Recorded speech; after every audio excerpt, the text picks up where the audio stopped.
início à nossa reunião da manhã, desta feita com uma mensagem do livro Vinha de Luz, do Espírito Emmanuel.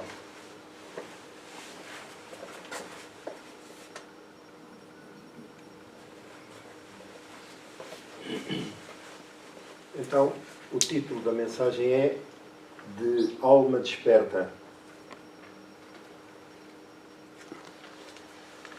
Da segunda carta de Timóteo. No excerto, por isso te lembro, despertes o dom de Deus que existe em ti. É indispensável muito esforço de vontade para não nos perdermos indefinidamente na sombra dos impulsos primitivos. À frente dos milénios passados, no nosso campo evolutivo, somos suscetíveis de longa permanência nos resvaladouros do erro, cristalizando atitudes em desacordo com as leis eternas. Para que não nos demoremos no fundo dos precipícios, temos ao nosso dispor a luz da revelação divina, dádiva do alto, que, em hipótese alguma, devemos permitir que se extinga em nós. Em face da extensa e pesada bagagem das nossas necessidades de regeneração e aperfeiçoamento, as tentações para o desvio surgem com esmagadora percentagem sobre as sugestões de prosseguimento no caminho reto dentro da ascensão espiritual.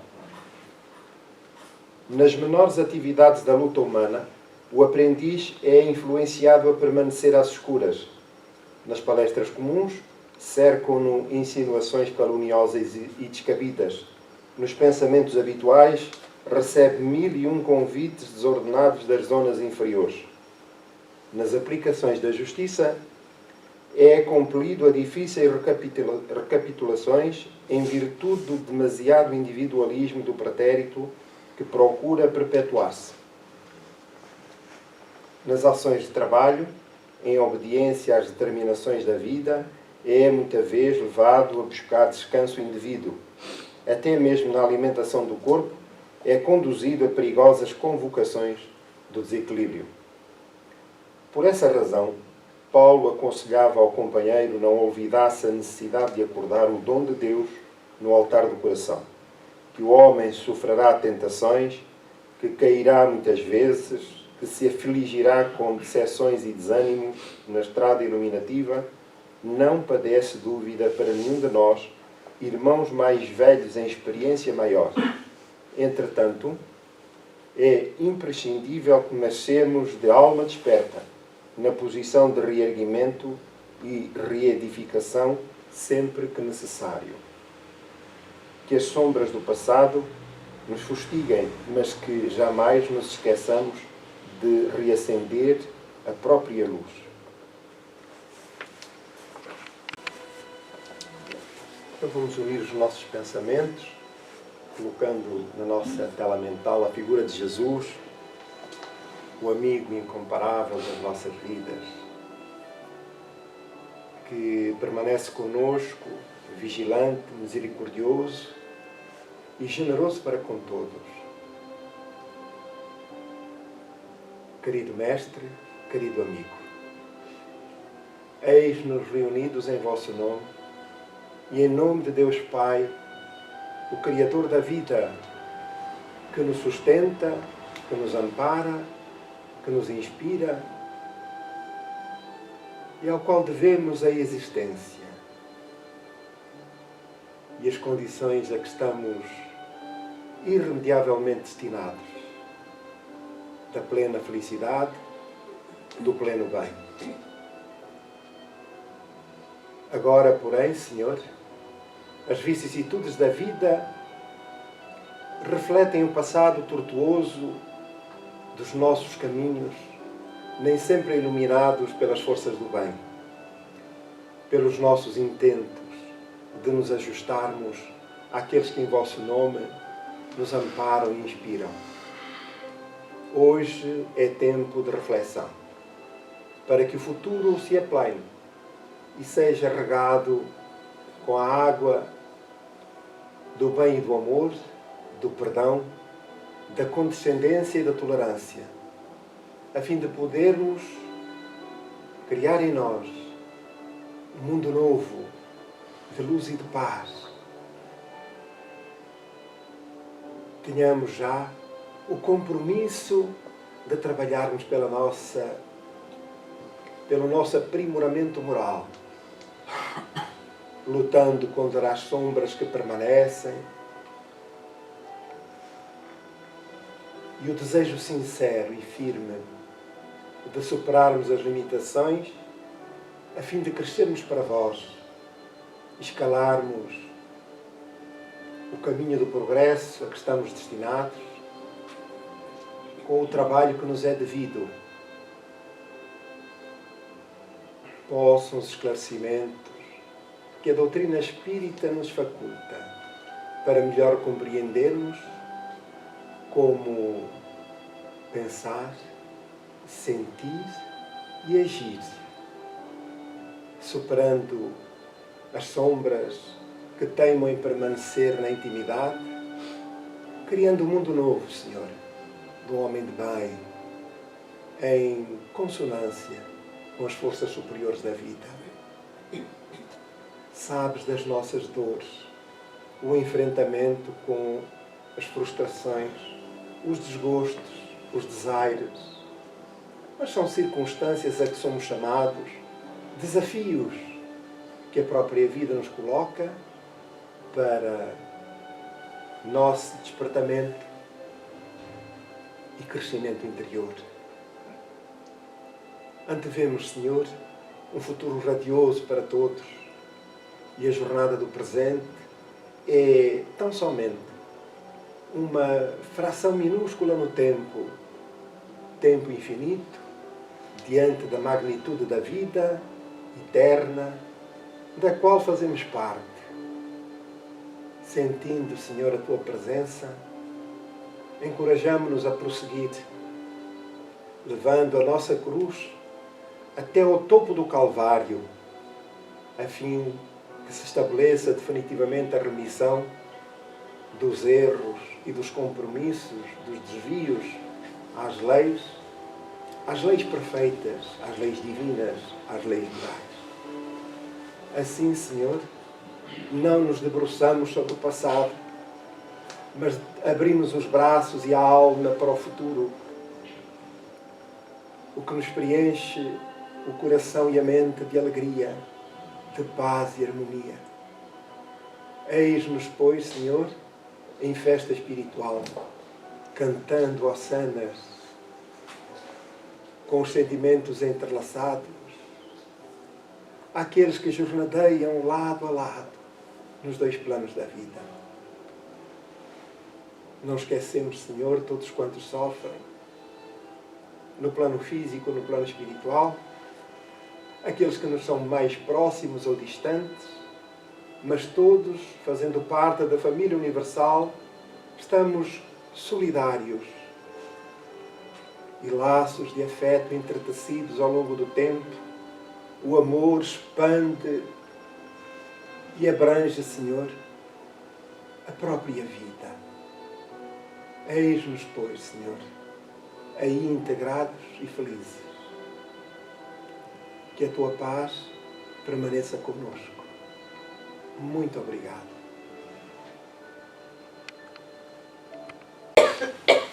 Pois muito bem, a lição, a mensagem introdutória do trabalho de hoje é de autoria do Espírito Emmanuel também, e diz-nos o seguinte: quem ama com o Cristo Jesus no coração, guarda a confiança em Deus, é feliz na renúncia e sabe alimentar-se de esperança.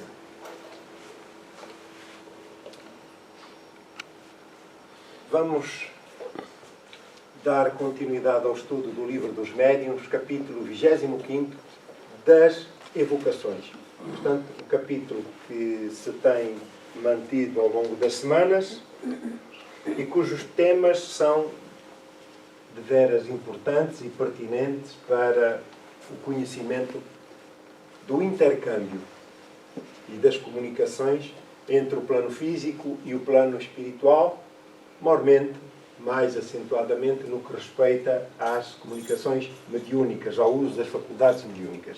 Portanto, o capítulo é composto das considerações gerais, espíritos que se podem evocar, linguagem que se deve usar com os espíritos, utilidade das evocações particulares, questões sobre as evocações, é sobre este que hoje vamos trabalhar, ou continuar a trabalhar, evocações dos animais, evocação das pessoas vivas e telegrafia humana. Estes três últimos, lá mais para diante. Então, na questão 282, antes, porém, só para recordar o significado da evocação, que é de chamar alguém, mas aqui no caso já as entidades desencarnadas para a comunicação de âmbito mediúnico ou através das faculdades mediúnicas, mas de âmbito espiritual. Portanto, é esse o exercício, a explicação, o significado da palavra, e convém recordar que o uso das faculdades mediúnicas é transversal à sociedade, ao ser humano. Portanto, não é uma questão exclusiva da doutrina espírita, ela existe desde os primórdios da humanidade no planeta. A doutrina espírita, naturalmente, dá-lhe um outro elan, porque lhe associa, portanto, a essa prática, a essa relação, a questão estrutural, que é a estrutura, a questão moral, o tratamento moral. Portanto, as relações entre os dois planos da vida, encarnados e desencarnados, assenta, sobretudo, nos princípios morais advogados pelo Evangelho, o Evangelho de Jesus. E, como tal, não podia contornar uma questão que é uma questão humana, natural, o intercâmbio mediúnico entre os dois planos da vida. E aqui, no caso das evocações, Kardec interpela os espíritos, o espírito de verdade, sobre esta matéria. Portanto, no item 282 e na questão 12ª, serão necessárias algumas disposições especiais para as evocações? Portanto, se há algumas condições básicas a que devamos atender. Em boa verdade, todos nós permanecemos rodeados de espíritos,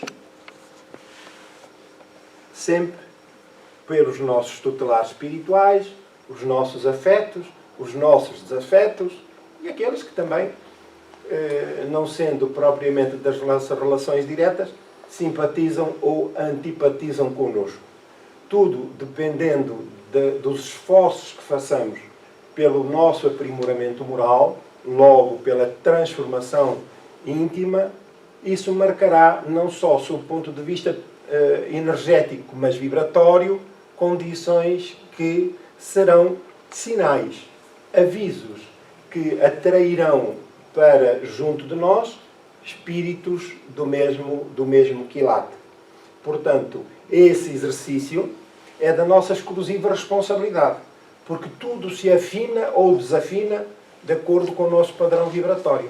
Ora, isso resulta do nosso interesse, do nosso empenho, da nossa atividade mental, dos nossos interesses morais e espirituais, para que os espíritos, o campo vibratório e energético em que nos movimentamos, é um meio de defesa que possuímos para evitar influências espirituais que nem sempre são sadias. E, vulgarmente, nós atribuímos essa responsabilidade dessas influências aos espíritos desencarnados, mas esquecemos que somos nós os responsáveis pelas condições que permitem aos espíritos sentirem-se atraídos por nós. Então, na tarefa de assistência espiritual, importa que ambos, encarnados e desencarnados, sejam orientados no sentido de obterem as condições, o esclarecimento, o conhecimento para a sua reforma íntima. porque não se pode exigir aos desencarnados aquilo que nós não estamos dispostos a fazer. Como se esta relação fosse uma relação fortuita, que não tivesse, enfim, condições mínimas para que se efetivem ou que se afastem e cessem. Alguma dúvida? Todos compreendemos o processo? Muito bem. Então, vamos adiante. Ora, no caso mais concreto aqui sobre a pergunta que Kardec coloca, é sobre as evocações propriamente ditas. Porque à época, quando Kardec abraçou esta tarefa, era muito comum as reuniões públicas, reuniões mediúnicas, para intercâmbio com os espíritos. E elas estavam recheadas, não só de alguma leviandade, de algum superficialismo, mas também de muito misticismo. E isso existe até aos dias de hoje ainda. E, portanto, é por isso que Kardec coloca estas questões para esclarecimento, não só para os seus contemporâneos, mas também para os vindouros. E é por isso que nós aqui estamos a tratar. Então, o Espírito diz: a mais essencial de todas as disposições é o recolhimento quando se deseja entrar em comunicação com espíritos sérios. Então, não é o silêncio propriamente dito, mas é também o recolhimento. E o recolhimento é o convite à meditação, à reflexão sobre aquilo que somos e o que pretendemos dos espíritos e dos benfeitores espirituais, sobretudo. Ora, nessa reflexão, nessa meditação, naturalmente que vamos à procura daquilo que somos verdadeiramente. Aquilo que somos verdadeiramente. Porque há questões que transcendem as relações espirituais, as influências espirituais negativas, que é daquilo que nós temos muito medo. Às vezes temos uma tontura, temos isto ou temos aquilo, um achaque qualquer, e pensamos logo que é uma obsessão, que é um encosto, no sentido comum do termo, que um espírito que veio a correr em que se encostou em nós já nos está a prejudicar. O foco, normalmente, e a visão da questão é esta. Mas o que os espíritos propõem é exatamente o oposto. É que antes de outras razões, importa sobretudo que nos conheçamos. De que é constituído ou formado o nosso caráter? Mais orgulhoso? Menos orgulhoso? Mais egoísta? Menos egoísta? Falamos aqui também dos sucedâneos. Esta é uma questão de natureza moral e que tem influência não só na nossa evolução espiritual, mas também na relação com os espíritos, quer os mais elevados, quer os menos elevados. Então daí a importância desse recolhimento servir exatamente para isso. O que somos e o que pretendemos verdadeiramente. Que tipo de orientação, de inspiração é que nós desejamos para o trabalho que nos compete realizar? Não há ninguém que venha substituir-nos nessa tarefa ingente, necessária para a superação das nossas limitações morais. Então, conscientes dessa realidade, nós devemos, de facto, ser leais e honestos para com os espíritos benfeitores, que é o que eu sou e o que preciso de alterar. Ora, e eles inspiram-nos, de facto, ao trabalho relativamente à necessidade de superação desta ou daquela limitação. E então tudo mais virá por sequência e por mérito. Portanto, o recolhimento não significa necessariamente o silêncio, volto a dizer, mas a viagem para o nosso mundo íntimo, para nos conhecermos. Com fé e o desejo no bem, tem-se mais força para evocar os espíritos superiores, e levando a sua alma por alguns instantes de recolhimento, a quando da evocação, o evocador identifica-se com os bons espíritos e dispõe-nos a vir ao seu encontro. Portanto, essa tarefa do conhecimento ou reconhecimento das necessidades morais e a disposição, a confiança em Deus e no bem, para que se reúnam as condições vibratórias e energéticas que permitam aos bons espíritos aproximarem-se e entrarem em contacto connosco. Porque não seja feito esse trabalho, o que acontece é que os bons espíritos, por mais que pretendam, eles não encontram receptividade no seu tutelado e, como tal, não há condições para o auxiliar. É falta de caridade? É falta de misericórdia? Não. Cada um de nós é responsável por talhar o seu próprio destino. Então, a evolução faz-se com trabalho. E aqui o trabalho são os esforços, os sacrifícios, a luta no silêncio da intimidade, onde o homem procura de facto manter-se em vigilância, atento às circunstâncias exteriores. Nós demos conta na lição, na mensagem introdutória, de que no mundo em que vivemos, estas circunstâncias são as mais frequentes, aquelas que nos propõem ainda condições que nos despertam da intimidade o homem velho, os nossos gostos, os nossos prazeres. E como tal, há redobrada dificuldade depois em superar. Como se diz vulgarmente entre nós, quando troveja lembramos de Santa Bárbara, que é a santa protetora dos momentos difíceis.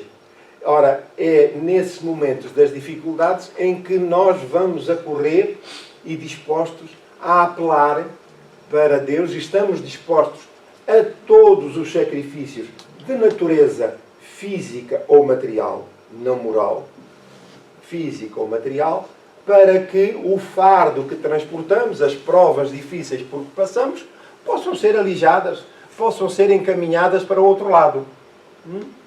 Ora, a verdade é que tudo gira em torno da questão moral do indivíduo. E enquanto esse trabalho não for realizado, não há como superar as dificuldades. É tão simples quanto isto. Então, não vale a pena apelar para mais alto quando nós, de facto, não estamos dispostos a fazer o nosso trabalho. Estamos em sintonia com a questão? Alguma dúvida? Então, é muito importante o esforço próprio, atentos, determinados, para que os benfeitores possam, de facto, encontrar em nós os melhores esforços para a transformação que nos habilite a esse amparo. De resto, é como deste lado. É como deste lado. Quando nas nossas relações há alguém que seja assim um pouco indolente ou preguiçoso, ou que se lembre de obter bons resultados em momentos que lhe aprazem, o que é que nós fazemos? Deixa o tempo rolar. A vida encarrega-se de nos pôr no sítio certo. Como nós somos espíritos eternos, se não é nesta, é noutra. Vamos aprender. Não vale a pena desejarmos salvar quem não deseja, de facto, ser salvo. É uma questão de natureza moral. E a lei encarrega-se, de facto, de nos ajustarmos às circunstâncias que estão determinadas pelas leis divinas, que é o progresso que é inevitável. Na questão 13ª, para as evocações é preciso ter fé. As evocações, propriamente, quando ele diz é preciso ter fé, fé aqui o que é? Confiança em Deus. Mas é preciso ser crente para poder fazer evocações ou para se relacionar com os espíritos? Não. Porque as faculdades mediúnicas não dependem de qualquer filosofia religiosa. Ela é transversal, como já dissemos, à criatura humana e, portanto, cada um pode relacionar-se com os espíritos. E pode invocar qualquer espírito, qualquer, ou seja, o que bem deseja, mas ele nem sempre acorre às suas solicitações. Porque se pretende, aqui o que está implícito é, se pretende ter na nossa companhia espíritos de maior elevação moral e espiritual, sim. E quando se diz que é preciso ter fé, é preciso que a criatura esteja vinculada aos princípios morais que o próprio Evangelho, a mensagem do Evangelho, advoga e a todos faculta. Não é uma questão de fé inócua, não. É de confiança irrestrita em Deus. E de onde vem essa confiança irrestrita em Deus? Do conhecimento, dos mecanismos e da dinâmica da vida, e como tal, a criatura parte para essa relação com base nesses valores.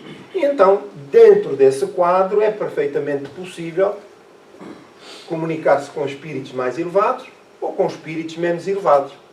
Ora, a verdade é que nesse exercício tem lugar preponderante a fé, a crença em Deus e o conhecimento, a razão sobre aquilo que está a acontecer e por que está a acontecer e quais os fins e os objetivos. Como dissemos há pouco, Kardec, quando se confrontou com toda esta questão das manifestações das mesas girantes, que era à época na Europa e nos Estados Unidos, nos lugares públicos, em todos os locais, mas sobretudo nos lugares públicos, qualquer pessoa teria acesso a essas manifestações. Aquilo que estava na base dessas relações eram autênticas frivolidades. E como tal, Kardec ficou impressionado, não só com a indisciplina, não só com a ignorância das pessoas, porque se atinham tão somente ao fenómeno em si, não havia raciocínio para além do momento. Ora, e quem acorria a essas reuniões? Eram espíritos de baixo pendor moral e espiritual. Porquê? Porque estavam em sintonia com os propósitos dos seus evocadores, daqueles que se reuniam. Quando Kardec deu conta que isto estava a ocorrer, ele deixou de participar nestas reuniões e organizou reuniões e grupos em casas particulares até à fundação da Sociedade Parisiense de Estudos Espíritas, onde, de facto, aí só tinham acesso pessoas da sua confiança e que estavam em conformidade com esses planos e as conclusões a que Kardec já tinha chegado. Porquê? Porque aquilo que está a pairar sobre qualquer reunião desta natureza é o espírito moral e os fins a que as criaturas se propõem nas reuniões que realizam. Ora, isso marca a diferença entre aquilo que é frívolo e aquilo que é, de facto, mais sério e elevado. E depois, tudo o que está ajusante, portanto, o que é sequencial, está em concordância com esse princípio e com esses valores. Ora, não podemos ter depois espíritos a comunicarem-se numa reunião com pretensa seriedade, quando os espíritos que aí estão não são minimamente sérios. Mas são espíritos brincalhões, são espíritos falsários, enfim, de toda a natureza de baixo pendor moral. Portanto, não há qualquer benefício de fundo de natureza moral para os assistentes, para os evocadores, para os participantes. Estamos a compreender? Muito bem. Então, se houver alguma dúvida, faz favor de me a colocarem, para podermos conversar. A fé em Deus, sim. Ademais, a fé virá se desejardes o bem e tiverdes o propósito de vos instruirdes. É um detalhe muito interessante. Kardec não era um homem religioso no sentido comum do termo. No sentido comum do termo. Portanto, não era um frequentador regular dos templos das religiões da época. E o que é de facto extraordinário pela sua inteligência superior, concluiu desde cedo de que estas reuniões e as comunicações que chegavam adivinham de criaturas inteligentes. E que essas criaturas nada mais eram do que as almas ou os espíritos daqueles que haviam vivido na Terra e que agora estavam já do outro lado após o fenómeno da morte. Ora, quando ele concluiu, admitiu desde logo que o assunto era demasiado sério.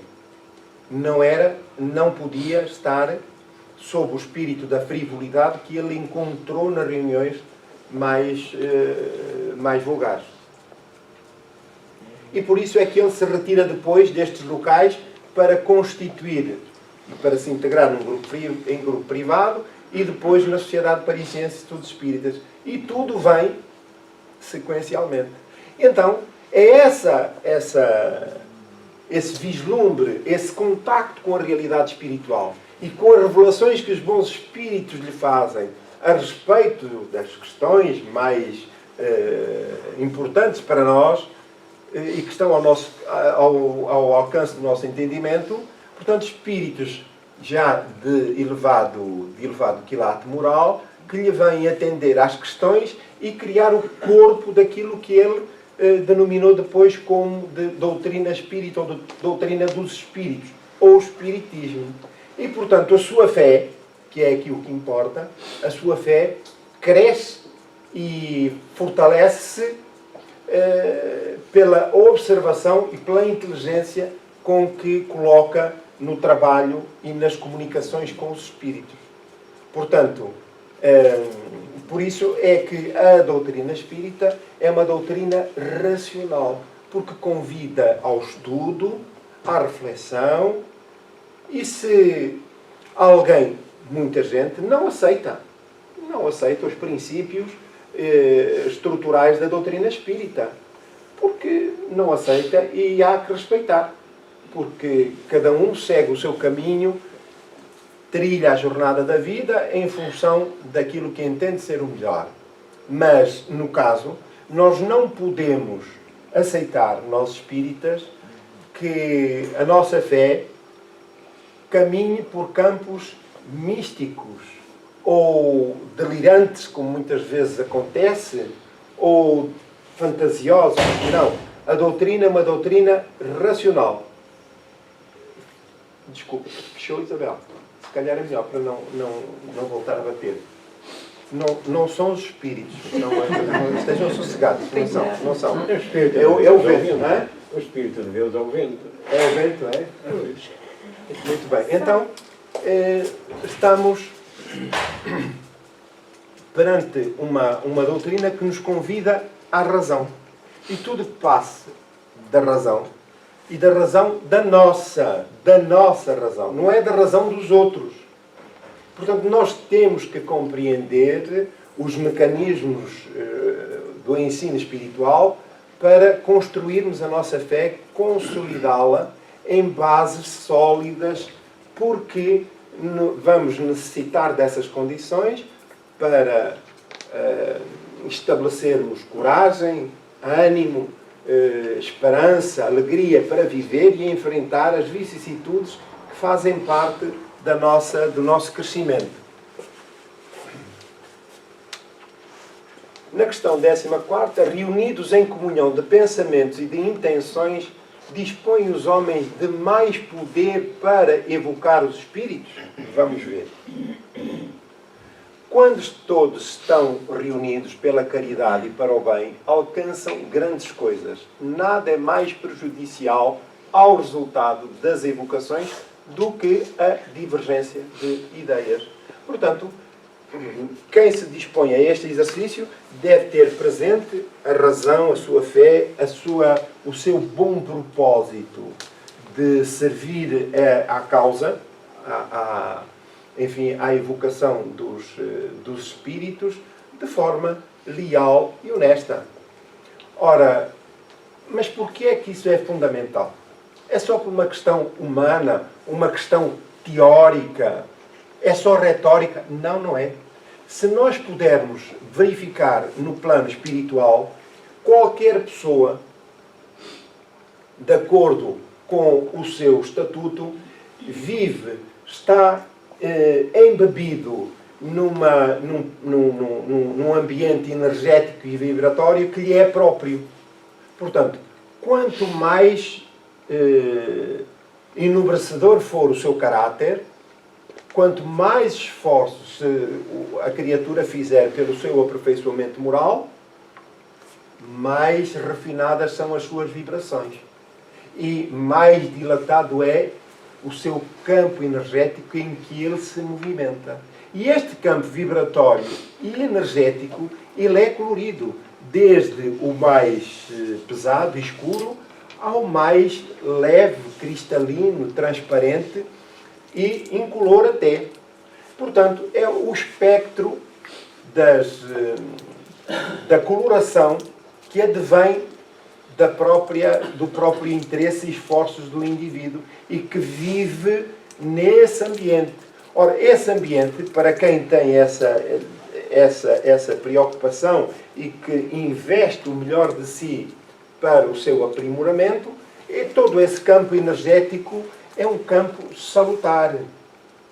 E todos quantos contactam com a criatura sentem-se bem, recebem a sua influência positiva, o seu bem-estar orgânico, espiritual. Ora, se isto for transversal a todas as criaturas, como é aqui o caso em que nos reunimos, se todos estivermos imbuídos por esses bons propósitos, então os nossos pensamentos, eles fortalecem-se como um feixe de varas e criam uma força acrescida que segue em direção aos planos mais elevados da vida e levam em si mesmo a mensagem dos nossos pensamentos, das nossas rogativas, das nossas vibrações. Ora, se o pensamento, que é uma força poderosa, cria essas condições, o esforço que o indivíduo faz pelo seu aprimoramento moral dá-lhe esse envolvimento que é de veras importante e é um meio, como já dissemos, um meio de defesa para a sua vida. Ora, quando se juntam essas forças, naturalmente, enfim, estão criadas as condições, não só para a defesa do meio ambiente, mas para que os bons espíritos possam aproximar-se e possam encontrar meio de ação. Então, se nós desejamos de facto que o nosso trabalho, as nossas reuniões tenham as condições que permitam a manifestação dos bons espíritos, então há um trabalho que deve ser antecedido. É por isso que nas nossas reuniões, e aqui temos dito várias vezes, é importante que aqui estejamos relativamente, enfim, antes da hora, até um quarto de hora para podermos sossegar, acalmar, serenar e refletir sobre o momento a que nos dispomos a realizar, porque as nossas orações são momentos de evocação. Nós não precisamos das faculdades mediúnicas para fazer uma evocação. Quando estamos a orar, o que estamos a fazer? A pedir a proteção dos bons espíritos. É uma evocação. Não temos necessariamente que passar pelas faculdades mediúnicas. Ora, o conhecimento, voltamos outra vez à condição racional da doutrina espírita, o conhecimento dá-nos maior consistência à convicção de que este é um processo normal e benéfico que nós desejamos. Então, quando se juntam vários elementos deste quilate para a realização de um trabalho, potenciam-se todas as condições. E não só são beneficiados os que se reúnem no plano físico, mas também aqueles que no plano espiritual fazem parte dessa assembleia. Porque os que estão aqui a assistir, os espíritos, são em larga maioria, em largo número, relativamente à nossa assembleia. E, como tal, muitos em processos de convalescença por largos sofrimentos que tiveram e desconhecedores da doutrina espírita, aqui chegam para partilhar connosco o tempo, as ideias, o estudo e, dessa forma, poderem também eles criarem condições individuais e mecanismos para superarem as suas limitações. Mas, que é importante, nós não nos apercebemos disso. Durante o período de tempo em que aqui estamos e focados, unidos pelo mesmo propósito, nós estamos, os nossos pensamentos e os nossos sentimentos, em libertação da energia salutar que os bons espíritos recolhem para poderem beneficiar os espíritos em menores condições que se encontram hospitalizados. Portanto, não é uma questão de, voltamos a dizer, de retórica, de misticismo. É uma realidade. Tudo isto faz parte da literatura espírita. E, como tal, os próprios benfeitores revelam estes mecanismos e este trabalho que é realizado durante reuniões singelas como a nossa, ou outras do mesmo geés. O que importa aqui no caso é que, onde quer que estejamos, individual ou coletivamente, estejamos, de facto, elucidados e firmes nesse propósito de que a nossa ação, a nossa boa ação, tem um fim útil, benéfico, não só para nós, somos os primeiros beneficiados, mas também para aqueles que estão desencarnados. E permite aos bons espíritos aproximarem-se para nos auxiliar e inspirar. E, de alguma forma, afasta aqueles que, eventualmente, pretendam perturbar o nosso bem-estar. Alguma dúvida? Sim. Faz favor. Quando estamos nós mesmos, portanto, em convalescença também, a sofrer a perda, a sofrer em dor, em sofrimento, conseguimos também, nós estamos com as tais plenitudes essenciais, não é? Estamos um bocadinho descontrolados, não é? Conseguimos educar? Sim, sem dúvida. Sim, sem dúvida. A questão, todos nós estamos num processo evolutivo em que as nossas emoções resultam daquilo que é natural, que é do amor. Do amor à vida, do amor ao próximo, e, portanto, é natural que a sensibilidade varia, mas não podemos deixar de valorizar esses sentimentos. O contrário é que seria preocupante, porque revelaria indiferença. Compreende? Agora, os níveis, permanecer nesse estado é que é mais complicado.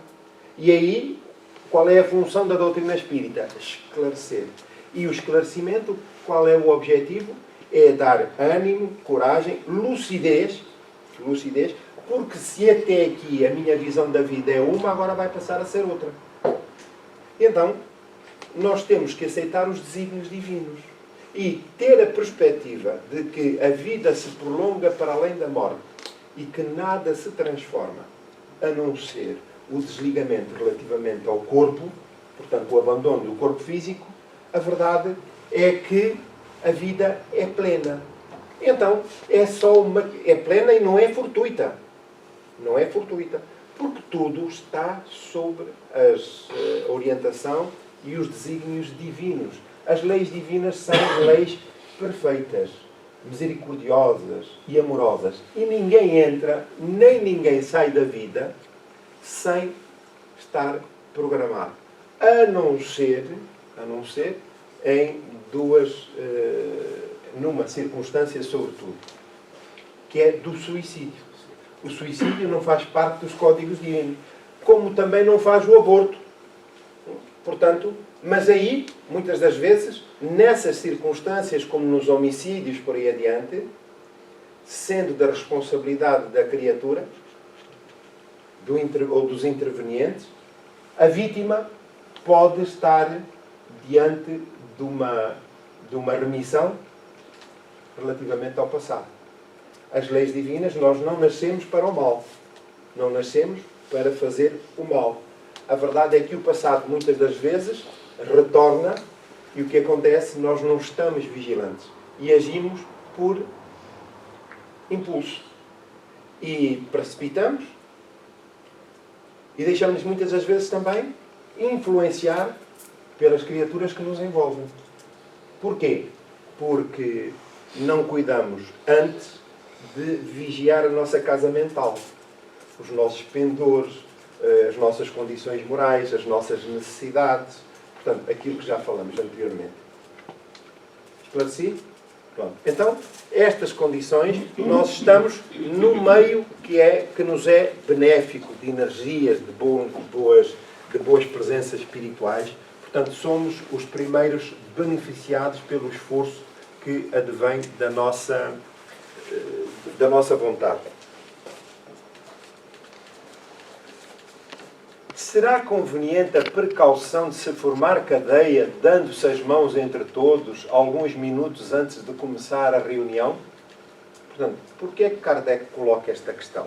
Porque, à época, aquilo que ficou conhecido como o fenómeno das mesas girantes, o que era? Os artefactos, o equipamento que era logo estabelecido, era uma mesa, que chamavam as mesas girantes, ou mesas de pé de galo, umas mesas tripé que se usavam, umas mesas redondas, tripé. Então, para que os espíritos pudessem comunicar, era preciso ter uma mesa de pé de galo. Era a primeira condição. Outra é de que as pessoas se sentavam à volta da mesa e abriam as mãos, palmavam as mãos em cima da mesa e colocavam-nas polegar com polegar e depois mindinho com mindinho e assim sucessivamente à volta da mesa, portanto davam a volta com as mãos espalmadas. É por isso que Kardec aqui está a colocar esta questão. Vamos ver mais adiante. A cadeia é um meio material que não estabelece entre vós a união, se esta não existe nos pensamentos. Mais conveniente do que isso é unirem-se todos por um pensamento, chamando cada um pelos bons espíritos. Portanto, aquilo que já dissemos anteriormente. Não imaginais o que se pode obter numa reunião séria de que se haja banido, ali falta o quê? De que se haja banido todo o sentimento de orgulho e de personalismo e onde reine o de mútua cordialidade. Portanto, a criatura humana, a título individual, deve trabalhar, pugnar pelo seu aprimoramento moral, para que depois o conjunto, ou no conjunto, na reunião, se reflita todo esse esforço. Ora, o sucesso, a qualidade do trabalho, depende muito e exclusivamente dessas condições. Temos que ter individualmente consciência disso. Esse é um trabalho que nos compete realizar. Portanto, ao invés de estarmos voltados para o exterior e só focados na comunicação com os espíritos, devemos ter em atenção que o resultado que desejamos, sendo da natureza mais elevada, depende dos esforços que façamos pelo nosso aprimoramento moral.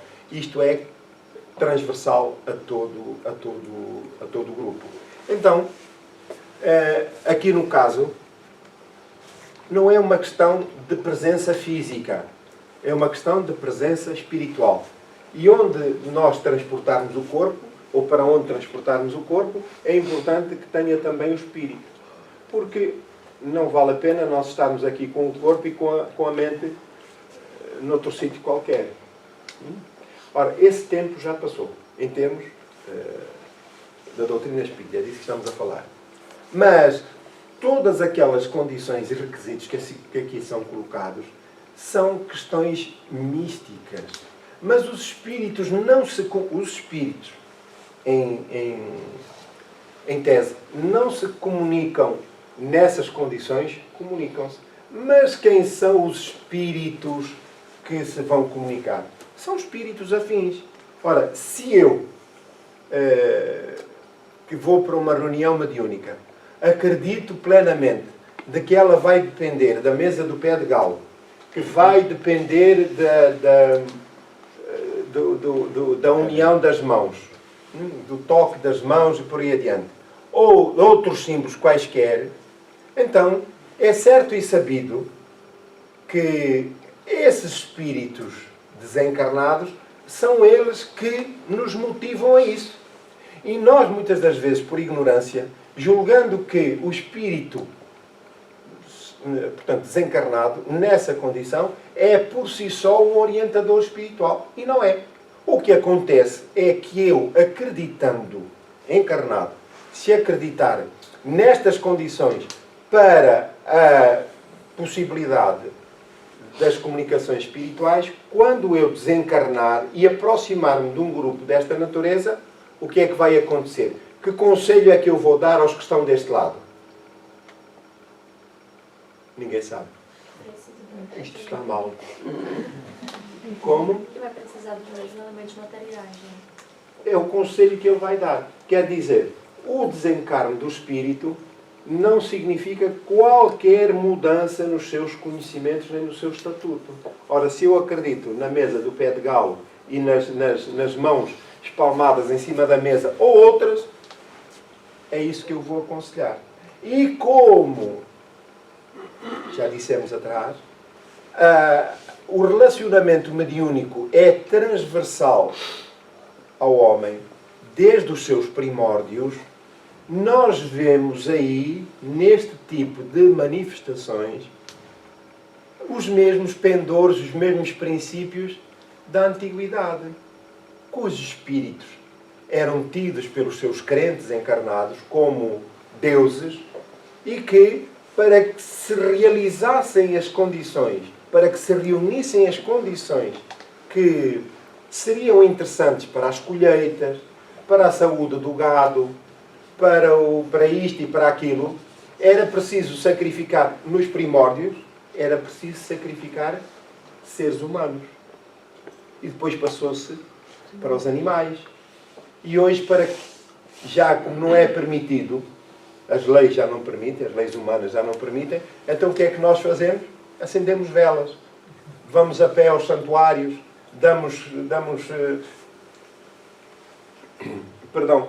sacrificamos o corpo, desgastamos energias. Está ali implícito os princípios ancestrais, místicos, na relação com os espíritos. Estão-me a compreender? E quando nós estamos a olhar para uma imagem, a alimentar a nossa fé, essa imagem é feita à semelhança da minha crença. E onde é que está esse princípio? Na ancestralidade. Se formos ver a história da humanidade, lá nos primórdios, e as civilizações europeias, americanas, africanas, todas elas têm um historial desta natureza. Imagens concebidas de acordo com as crenças que adivinham dos espíritos que se manifestavam. Estão a compreender? Porque, em boa verdade, no Evangelho Jesus recomenda como amar a Deus. Em espírito, em verdade. Não diz que nós temos que criar imagens. Não é? E nós, ainda está aqui que ninguém nos ouve.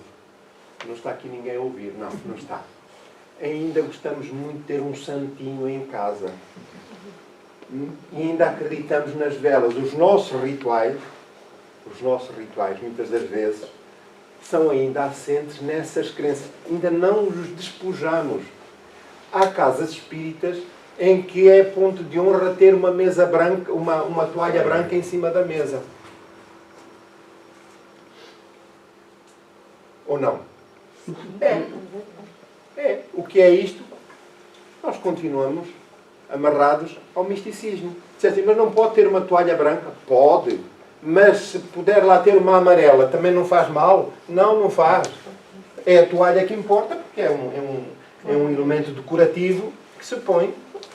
Estamos a compreender? Então, libertar-nos destes misticismos é que nós repetimos as mesmas lições, os mesmos hábitos durante reencarnações sucessivas, durante séculos.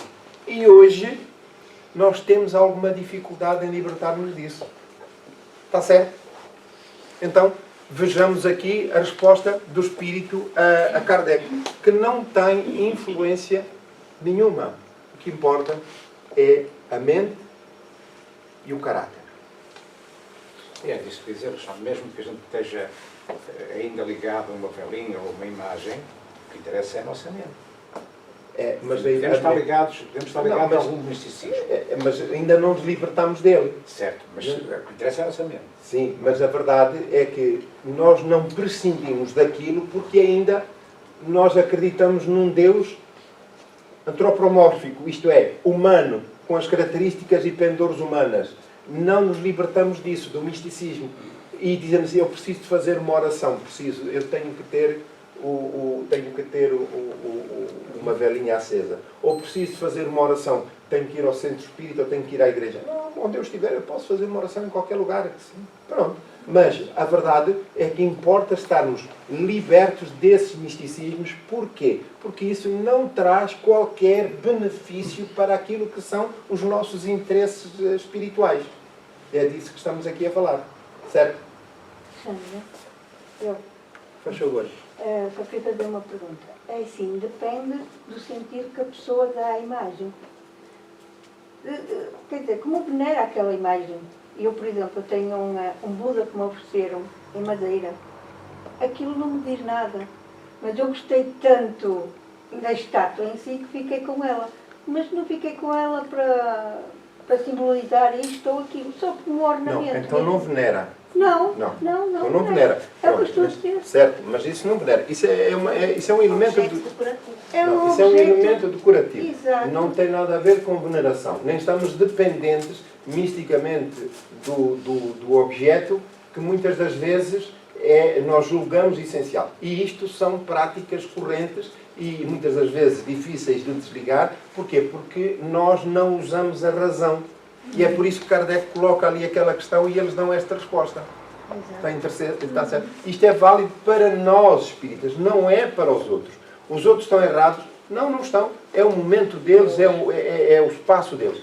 Nós é que temos que nos libertar porque a doutrina espírita é uma doutrina racional. E é a razão que nos impulsiona e nos motiva a crescer. Porquê? Porque nós ligamos-nos àquilo que é externo e desprezamos o que é de facto valioso e que é o que vai marcar a diferença do lado de lá. Está certo? São preferíveis as evocações em dias e horas determinadas? É que os espíritos, os bons espíritos, têm agenda de trabalho, não é? E é por isso que eles colocam que esta questão. Sim, isso possível no mesmo lugar. Ora, e porquê no mesmo lugar? Porque as assembleias no mesmo lugar, naturalmente, criam um ambiente energético e vibratório que se consolida e que penetra até a própria matéria. E como tal, é como se nós estivéssemos, ela fixa-se aqui pela consistência e continuidade dos nossos interesses, fixa-se e energética e vibratoriamente, deixando condições para o exercício das tarefas, não só espirituais, mas também materiais. Mas, sob o ponto de vista espiritual, toda a instituição, esta ou outra qualquer, espírita ou não, que se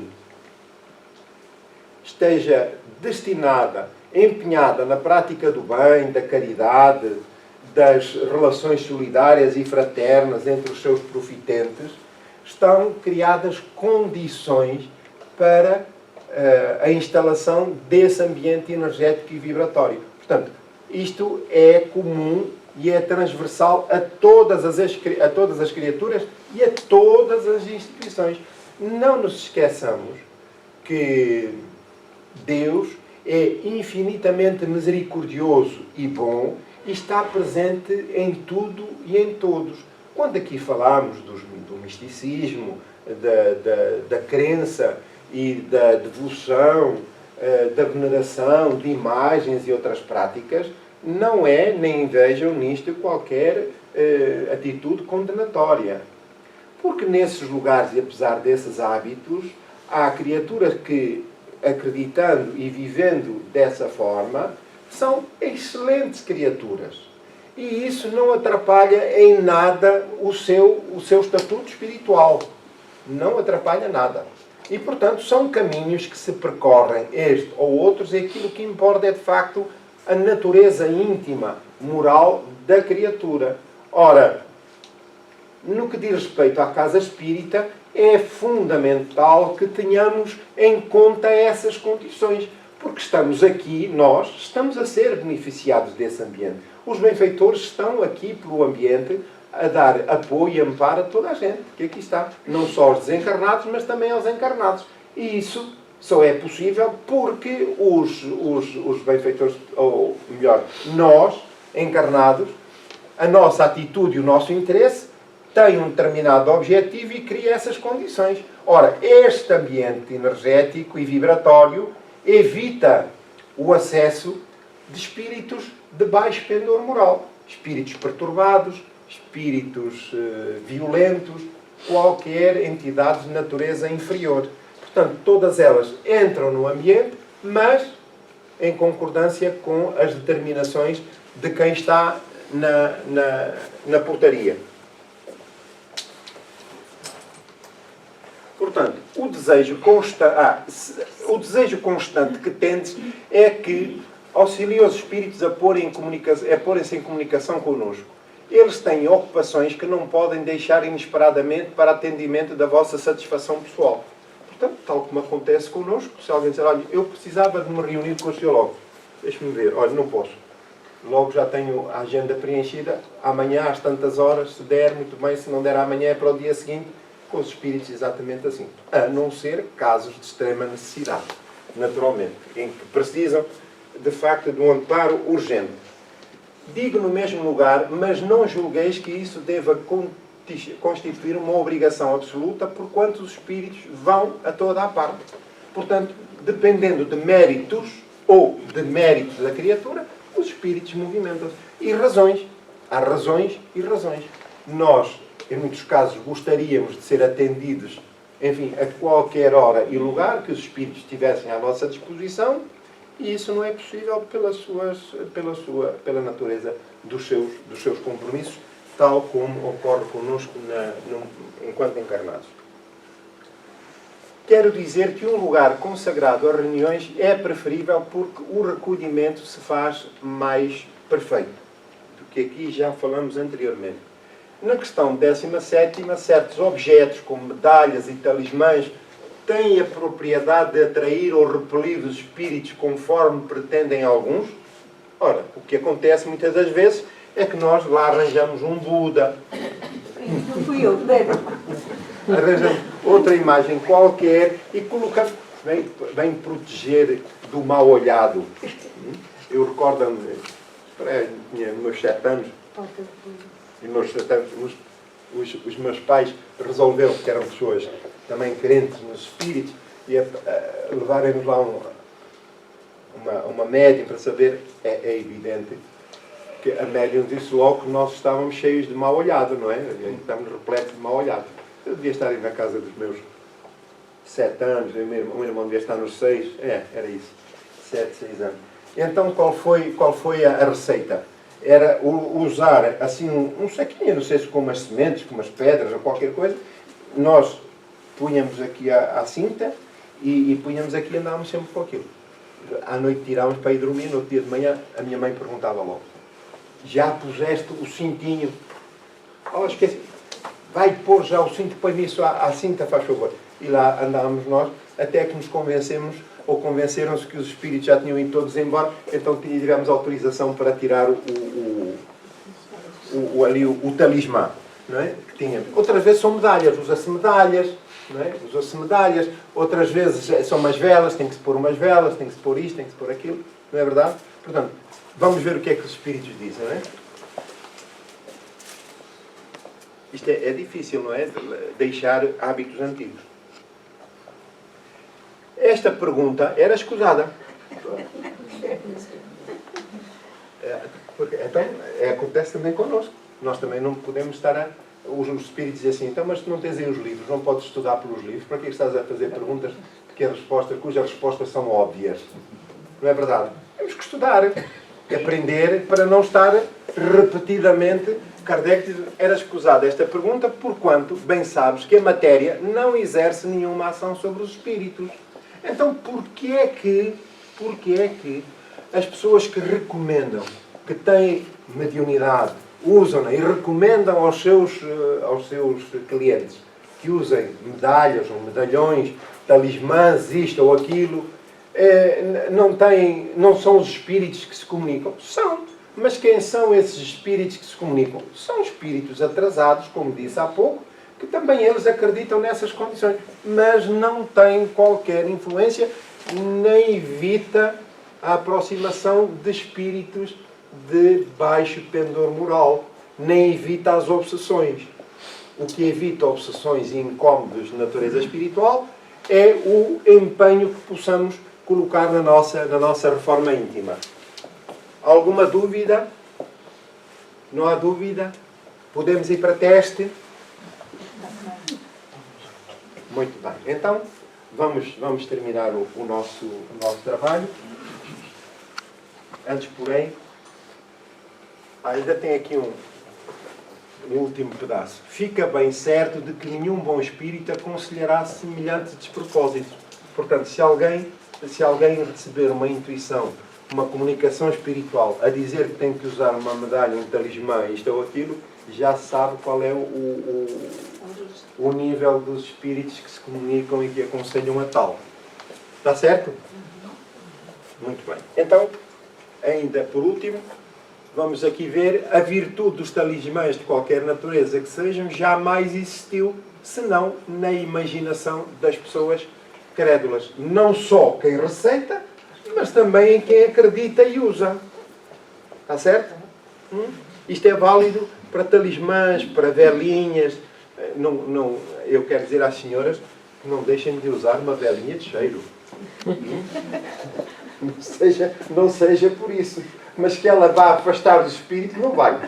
Nem vai dar mais luz à casa. Só se for ao ambiente. Luz espiritual não vai dar. Só se for ao ambiente, que às vezes precisamos de um pouco de luz num determinado ponto, enfim, de passagem. Mas nada mais do que isso. Diga, Yolanda, faz favor. Por exemplo, este tipo de objetos que algumas pessoas não têm esse hábito de usar, não trazem nenhum benefício, mas também não prejudicam quem utiliza. Não é gosto muito de ter ainda o crucifixo, por exemplo. Não dissemos que o crucifixo era um talismã. Certo, também é verdade. Mas, assim, ele não foi receitado como um talismã, não é?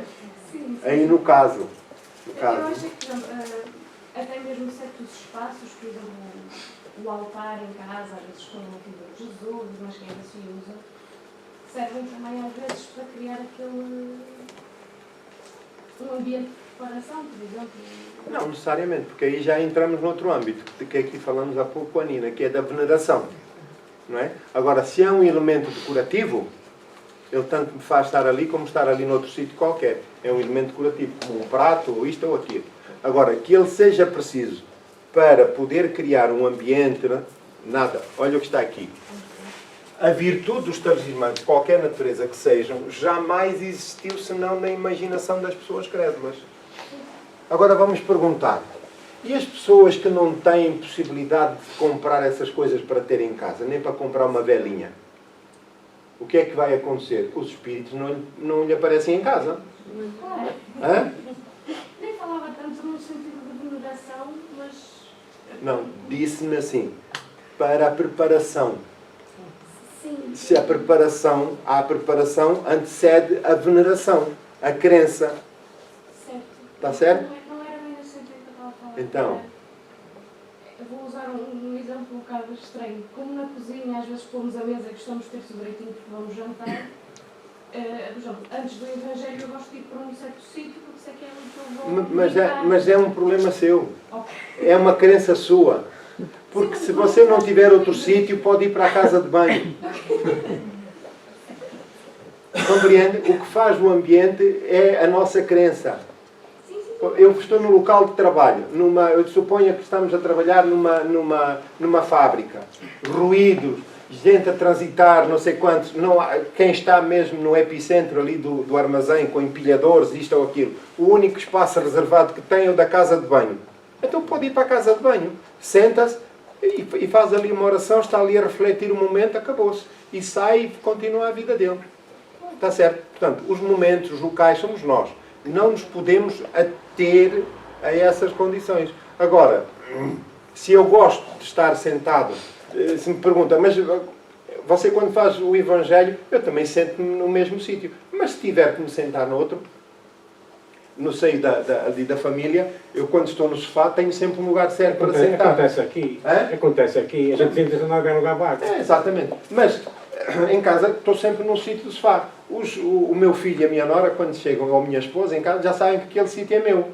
Não? E às vezes dizem, não, ai desculpa, levanta-se. Então o que é isso? Eu só me sento ali quando não está ninguém. Mais nada. Mas não faço depender isso de qualquer hábito. Porque senão um dia do lado de lá nós não temos sofá para sentar, vai ser um problema. Vai ser um problema. Isso é que as pessoas vão evoluindo e vão alterando a sua maneira de ser. Exatamente. Mas se não houver um hábito, se for só mesmo não prejudica. Não, de jeito nenhum, porque há um local onde temos mais luz, onde nos sentimos mais confortáveis. Isso é natural, é humano e é importante que assim seja. Agora, fazer depender o resto disso é que não é? Porque senão vamos ali outra vez às mesas de pé de galo. Pronto. Então, ainda por último, a União Espírita da Região Porto, no dia 14 e 15 de outubro, vai realizar as 13ª Jornadas de Cultura Espírita do Porto, na Escola Básica de Matosinhos. Sábado à tarde e domingo. Sábado, dia 14, sábado à tarde, dia 14 e domingo, dia 15. Portanto, quem se quiser inscrever, por favor, no final recolhe informações aqui na Secretaria. A entrada é de 7,5€ para auxílio às despesas com o local e equipamentos. Muito bem, então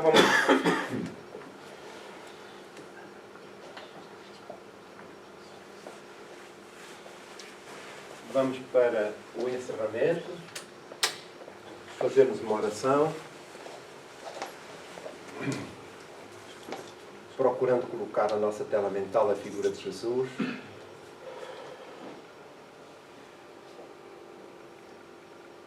Mestre querido, sentimos-nos imensamente gratos pela oportunidade da manhã, pelo convívio fraterno e singelo, que teve como eixo central a abençoada doutrina que nos facultas para nosso enriquecimento espiritual e moral. Rogando-vos, Senhor, neste momento, por todos aqueles que sofrem. Lembramos as crianças, os jovens, os idosos, os toxicodependentes, os suicidas. Lembramos aqueles que se encontram retidos em hospitais, casas de reclusão, ou ainda aqueles outros, Senhor, que em desalinho com as leis superiores da vida teimam em perseguir todas as iniciativas no bem, procurando criar obstáculos ao progresso da humanidade. Tenham eles também, Senhor, a vossa atenção misericordiosa, a fim de poderem ser libertados das algemas a que se vincularam há longo tempo. Lembramos os nossos afetos e desafetos, encarnados ou desencarnados. E, sobretudo, Senhor, envolve-nos com as bênçãos do Teu amor